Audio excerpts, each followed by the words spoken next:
ओम त्रिन्वतितमोऽध्याय। वामदेव जी के द्वारा राजोचित बर्ताव का वर्णन। वामदेव जी कहते हैं, राजन, जिस राज्य में अत्यंत बलवान राजा दुर्बल प्रजा पर अधर्म या अत्याचार करने लगता है, वहां उसके अनुचर भी उसी बर्ताव को अपनी जीविका का साधन बना लेते हैं। 1. वे उस पाप्रवर्तक राजा का ही अनुसरण करते हैं, अतः उद्दंड मनुष्यों से भरा हुआ वो राष्ट्र शीघ्र ही नष्ट हो जाता है। 2. अच्छी अवस्था में रहने पर मनुष्य के जिस बर्ताव का दूसरे लोग भी आश्रय लेते हैं, संकट में पड़ जाने पर उसी मनुष्य के उसी बर्ताव को उसके स्वजन भी नहीं सहन करते हैं। 3. दुसाहसी प्रकृति वाला जो राजा जहां कुछ उद्दंडतापूर्ण बर्ताव करता है, वहां शास्त्रोक्त मर्यादा का उल्लंघन करने वाला वो राजा शीघ्र ही नष्ट हो जाता है। जो क्षत्रिय राज्य में रहने वाले विजित या अविजित मनुष्यों की अत्यंत आचरण में लाई हुई वृत्ति का अनुवर्तन नहीं करता, अर्थात उन लोगों को अपने परंपरागत आचार विचार का पालन नहीं करने देता, वो क्षत्रिय धर्म से गिर जाता है। 5.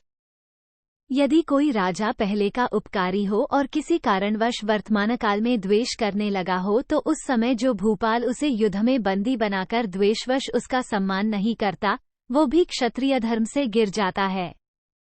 राजा यदि समर्थ हो तो उत्तम सुख का अनुभव करे और करावे, तथा आपत्ति में पड़ जाए तो उसके निवारण का प्रयत्न करे। ऐसा करने से वो सब प्राणियों का प्रिय होता है और कभी राजलक्ष्मी से भ्रष्ट नहीं होता। राजा को चाहिए कि यदि किसी का अप्रिय किया हो तो फिर उसका प्रिय भी करे। इस प्रकार यदि अप्रिय पुरुष भी प्रिय करने लगता है तो थोड़े ही समय में वो प्रिय हो जाता है। 8.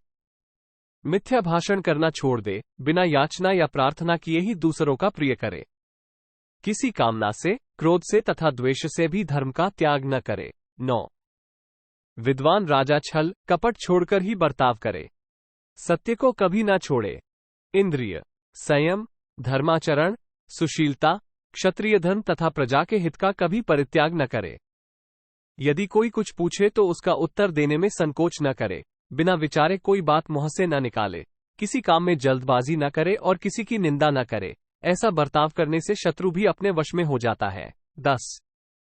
यदि अपना प्रिय हो जाए तो बहुत प्रसन्न न हो और अप्रिय हो जाए तो अत्यंत चिंता न करे। यदि आर्थिक संकट आ पड़े तो प्रजा के हित का चिंतन करते हुए तनिक भी संतप्त न हो। 11. जो भूपाल अपने गुणों से सदा सबका प्रिय करता है, उसके सभी कर्म सफल होते हैं और संपत्ति कभी उसका साथ नहीं छोड़ती। 12. राजा सदा सावधान रहकर अपने उस सेवक को हर तरह से अपनावे जो प्रतिकूल कार्यों से अलग रहता हो और राजा का निरंतर प्रिय करने में ही संलग्न हो। 13. जो बड़े बड़े काम हो, उन पर जितेंद्रिय, अत्यंत अनुगत, पवित्र आचार विचार वाले, शक्तिशाली और अनुरक्त पुरुष को नियुक्त करे। 14. इसी प्रकार जिसमें वे सब गुण मौजूद हों, जो राजा को प्रसन्न भी रख सकता हो तथा स्वामी का कार्य सिद्ध करने के लिए सतत सावधान रहता हो, उसको धन की व्यवस्था के कार्य में लगावे। 15. मूर्ख, इंद्रिय लोलुप, लोभी, दुराचारी, शठ, कपटी, हिंसक, दुर्बधी, अनेक शास्त्रों के ज्ञान से शून्य, उच्च भावना से रहित, शराबी, जुआरी, स्त्रीलंपट और मृगयासक्त पुरुष को जो राजा महत्वपूर्ण कार्यों पर नियुक्त करता है, वो लक्ष्मी से हीन हो जाता है। 16, 17. जो नरेश अपने शरीर की रक्षा करके रक्षणीय पुरुषों की भी सदा रक्षा करता है, उसकी प्रजा अभ्युदयशील होती है और वो राजा भी निश्चय ही महान फल का भागी होता है। 18.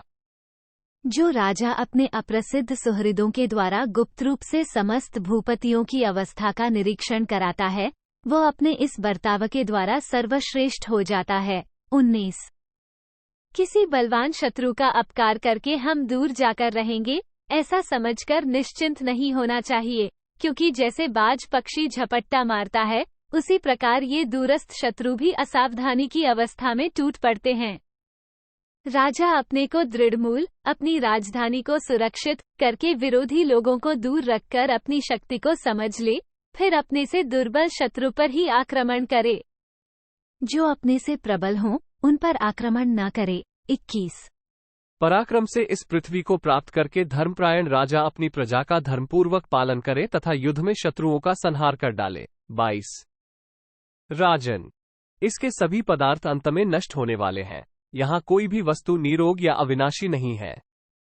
इसलिए राजा को धर्म पर स्थित रहकर प्रजा का धर्म के अनुसार ही पालन करना चाहिए। 23 रक्षा के स्थान दुर्ग आदि, युद्ध, धर्म के अनुसार राज्य का शासन, मंत्र, चिंतन तथा यथासमय सबको सुख प्रदान करना, इन पांचों के द्वारा राज्य की वृद्धि होती है। 24 जिसकी ये सब बातें गुप्त या सुरक्षित रहती हैं, वह राजा समस्त राजाओं में श्रेष्ठ माना जाता है। इनके पाल में सदा संलग्न रहने वाला नरेश ही इस पृथ्वी की रक्षा कर सकता है। 25 एक ही पुरुष इन सभी बातों पर सदा ध्यान नहीं रख सकता, इसलिए इन सबका भार सुयोग्य अधिकारियों को सौंपकर राजा चिरकाल तक इस भूतल का राज्य भोग सकता है। 26 जो पुरुष दानशील, सबके लिए सम्यक विभाग पूर्वक आवश्यक वस्तुओं का वितरण करने वाला, मृदुल स्वभाव, शुद्ध आचार विचार वाला तथा मनुष्यों का त्याग न करने वाला होता है, उसी को लोग राजा बनाते हैं। 27 जो कल्याणकारी उपदेश सुनकर अपने मत का आग्रह छोड़ उस ज्ञान को ग्रहण कर लेता है, उसके पीछे ये सारा संसार चलता है। 28 जो मन के प्रतिकूल होने के कारण अपने ही प्रयोजन की सिद्धि चाहने वाले की बात नहीं सहन करता और अपनी अर्थसिद्धि के विरोधी वचनों को भी सुनता है, सदा अन्ना सा रहता है। जो बुद्धिमान शिष्ट पुरुषों द्वारा आचरण में लाए हुए बर्ताव का सदा सेवन नहीं करता एवं पराजित या अपराजित व्यक्तियों को उनके परंपरागत आचार का पालन नहीं करने देता, वह क्षत्रिय धर्म से गिर जाता है। 29-30 जिसको कभी कैद किया गया हो ऐसे मंत्री से, विशेषतः स्त्रियों से, विषम पर्वत से, दुर्गम स्थान से तथा हाथी, घोड़े और सर्प से सदा सावधान रहकर राजा अपनी रक्षा करे। 31 जो प्रधानमंत्रियों का त्याग करके निम्न श्रेणी के मनुष्यों को अपना प्रिय बनाता है, वो संकट के घोर समुद्र में पड़कर पीड़ित हो कहीं आश्रय नहीं पाता है। जो द्वेषवश कल्याणकारी गुणों वाले अपने सजातीय बंधुओं एवं कुटुंबीजनों का सम्मान नहीं करता, जिसका चित्त चंचल है तथा जो क्रोध को दृढ़ता पूर्वक पकड़े रहने वाला है, वह सदा मृत्यु के समीप निवास करता है। 33 जो राजा हृदय को प्रिय लगने वाले न होने पर भी गुणवान पुरुषों को प्रीतिजनक बर्ताव द्वारा अपने वश में कर लेता है, वह दीर्घकाल तक यशस्वी बना रहता है। राजा को चाहिए कि वह असमय में कर लगाकर धन संग्रह की चेष्टा न करे। कोई अप्रिय कार्य हो जाने पर कभी चिंता की आग में न जले और प्रिय कार्य बन जाने पर अत्यंत हर्ष से फूल न उठे और अपने शरीर को निरोग बनाए रखने के कार्य में तत्पर रहे। 35 इस बात का ध्यान रखे कि कौन राजा मुझसे प्रेम रखते हैं, कौन भय के कारण मेरा आश्रय लिए हुए हैं, इनमें से कौन मध्यस्थ हैं और कौन नरेश मेरे शत्रु बने हुए हैं। 36 राजा स्वयं बलवान होकर भी कभी अपने दुर्बल शत्रु का विश्वास न करे, क्योंकि ये असावधानी की दशा में बाज पक्षी की तरह झपट्टा मारते हैं। 37 जो पापात्मा मनुष्य अपने सर्वगुण संपन्न और सर्वदा प्रिय वचन बोलने वाले स्वामी से भी अकारण द्रोह करता है, उस पर कभी विश्वास नहीं करना चाहिए। 38 नहुषपुत्र राजा ययाति ने मानव मात्र के हित में तत्पर हो इसका वर्णन किया है।